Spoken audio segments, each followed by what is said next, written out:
Well, we've been talking about transparency and the future of war in the light of Wikileaks releasing the Iraq logs. The documents detail a litany of abuses allegedly committed by Iraqi forces against civilians between 2004 and 2009. US and British troops are also accused of wrongdoing. I'll reintroduce my guests: Christopher Dickey from Newsweek, Lucas Monde, France 24's international correspondent, joining us for the second half of the debate. Good evening to you. Good evening. Warwick Doyle from the American University of Paris, and from Harvard University, ex-CIA officer Charles Cogan. Thank you, all of you, for being on the debate. Let's start part two of the programme with a report on WikiLeaks' impact on the situation in Iraq.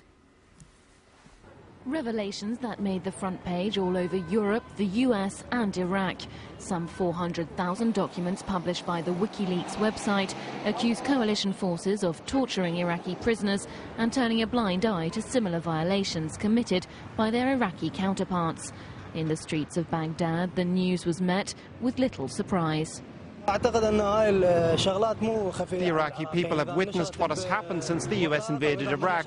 I think every family has at least one member in prison or a relative who was killed by US forces. This news is not surprising. Most Iraqis know that some authority figures have ties to the militia or to neighboring countries. Members of Iraq's political establishment have suggested that these leaks are deliberate attacks on Nouri al-Maliki's government. The Interior Minister has responded to the accusations, saying that crimes like torture, rape and even murder would be condemned by the country's legal system. No one is above the law. Investigations of these cases of human rights violations will take as long as necessary.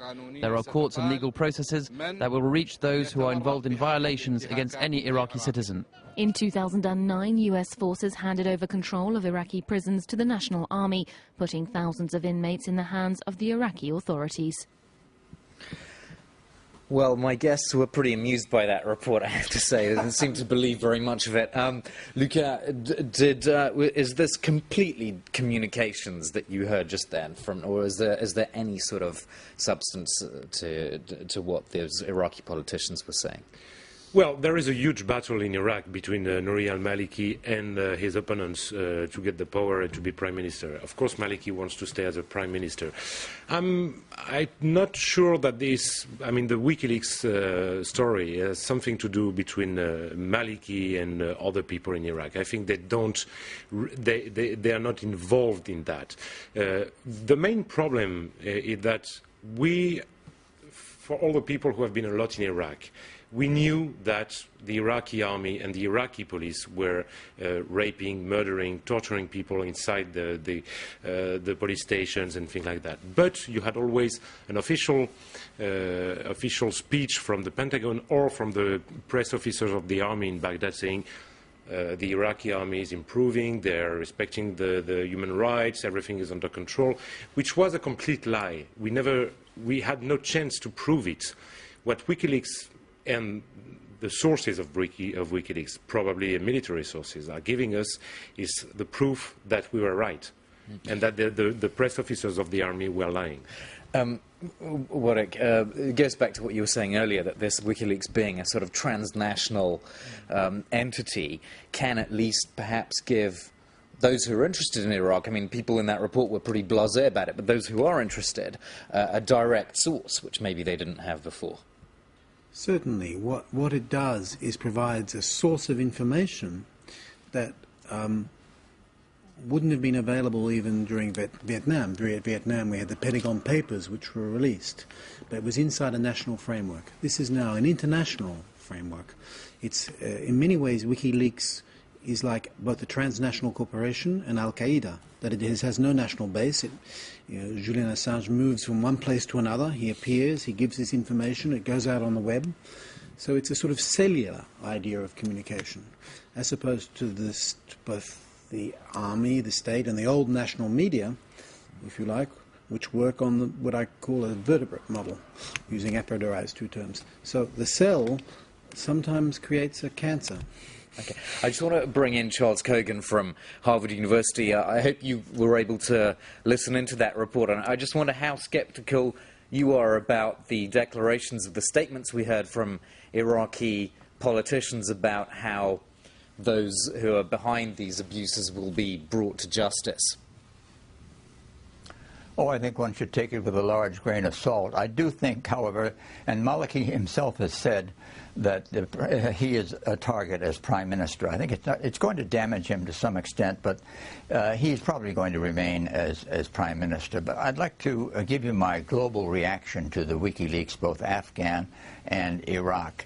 What I'm struck by is the incredible amount of time, attention, resources that are spent on these two wars, these endless messages of casualties and of firings and of firefights. It's all, in the case of Iraq, it's for an unprovoked war, and it's really quite shocking.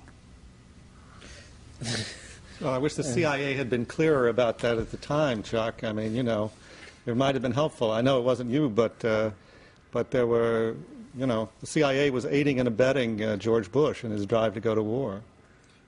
And one has to think of the impact of it on the Islamic world. Sorry, yeah, Charles Kogan, yeah, about the CIA. Well, the CIA obeys the orders of the White House, sometimes quite assiduously. It's not the CIA that creates the policy, it's the White House. But I agree they aided and abetted, and certainly the CIA was a big factor in driving the Taliban out of Kabul in 2001, along with some special forces and that was the good U.S. news. Air Force. That was the good news. Yeah. You know, I think... I think...